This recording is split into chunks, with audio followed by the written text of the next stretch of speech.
तुम्हाला सुद्धा अनेकदा हा प्रश्न पडला असेल की डोळ्यातील अश्रू आणि शरीराच्या घामाची चव खारट का असते? शरीरात मीठ तयार होतं का?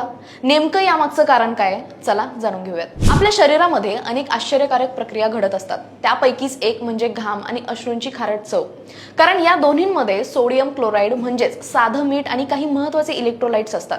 हे इलेक्ट्रोलाइट्स शरीरातील फ्लुइड बॅलन्स राखणं, नर्व सिग्नलला सपोर्ट करणं आणि स्नायूंचं कार्य सुरळीत ठेवणं यासाठी महत्त्वाची भूमिका बजावतात. खरं तर आपले अश्रू आणि घाम हे रक्तप्रवाहाशी संबंधित द्रवांमधून तयार होतात.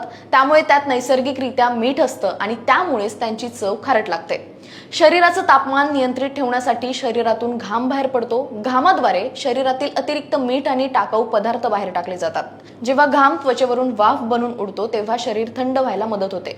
आता अश्रूंविषयी बोलायचं झालं तर अश्रू हे फक्त भावना व्यक्त करण्यासाठी नसतात. ते डोळे स्वच्छ, सुरक्षित आणि ओलसर ठेवण्याचं काम करतात. अश्रूंमध्ये जवळपास 98% पाणी असतं, तर उरलेल्या भागामध्ये मीठ, प्रोटीन आणि थोडं तेल असतं.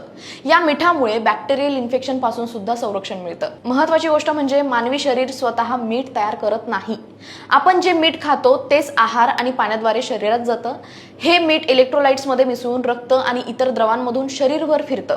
त्यामुळे हायड्रेशन टिकवून ठेवणं, ब्लड प्रेशर नियंत्रित ठेवणं आणि नसा स्नायूंच्या कार्याला मदत होते.